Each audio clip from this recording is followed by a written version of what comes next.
Well, joining me now to talk more about this topic is Daniel Zipser, senior partner at McKinsey and Company, where he leads the Greater China consumer and retail practice. Welcome, Daniel.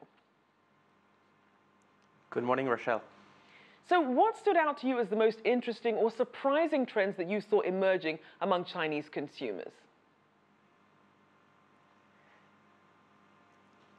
Looking at the Chinese consumer has been a success story of growth over the last years. If you look at the more recent trend, I think it's no longer about the sheer absolute size of growth. It's the way how that growth is defined. I think we're talking about a shopper who's young, talking about a shopper who is no longer just shopping online or offline, but operating in an omni-channel environment. It's a shopper who is looking for a premium product, who is more health conscious, no longer just looks for brands only, but indeed actually values the product behind it. So it's a very exciting time to be in China. Now let's look at the demographic in terms of the rise of the post-90s generation. How are they defining China's consumption market, both online and offline? Yes. I think as shared, I think the Chinese consumer, particularly the post-90 consumer, is no longer making this differentiation between online and offline. Person goes into a shopping mall and may actually do the actual purchase on the mobile phone. Same the other way around. All the research being done online and then the actual consumption happening offline. I think it's a very seamless transition the young consumer is going through and is not making that differentiation. Now let's look at the companies, because the report talked about the options for multinational firms to target these affluent Chinese versus the more value-conscious consumers. So what should companies be mindful of in terms of their strategies in China? Yes, I think you do bring up a good point with multinational companies and how for them to succeed. I think it is well known that Chinese companies actually have gained market share across many categories in China. This goes along with a strong preference of Chinese consumers for Chinese goods. At the same time, if you look basically on the double click, Chinese consumers actually don't always know the difference between Chinese and local brands. So I think when it comes to the implication, I think the foreign companies to succeed in China needs to do a lot better when it comes to creating customer experience and also to having products which are actually perceived as superior to competition. Now, it's interesting because the report says that consumers are becoming more health conscious than ever before.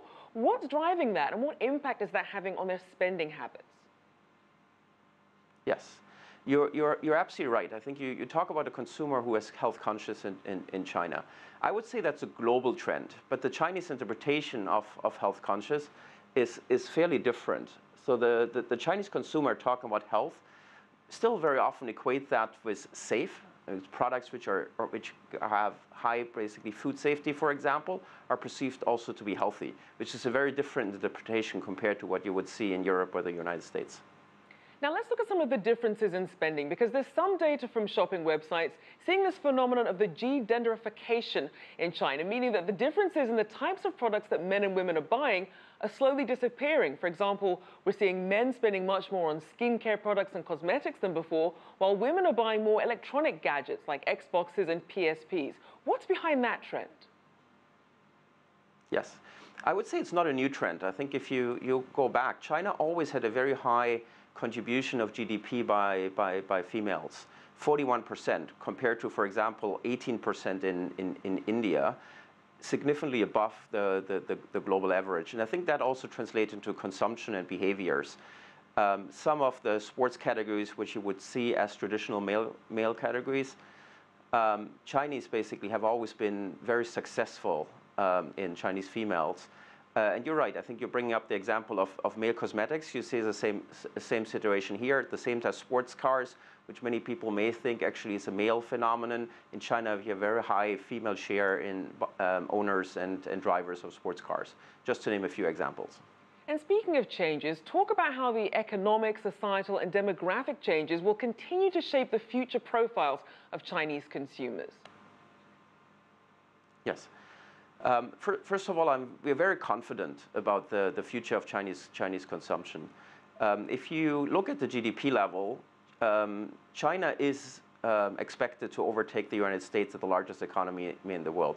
When it comes to domestic consumption, there's still a significant lack compared to the US, and this basically will be the driver of GDP. So we'll see a consumer who is willing to spend more, both domestically as well as also continue to spend overseas, more spending on services.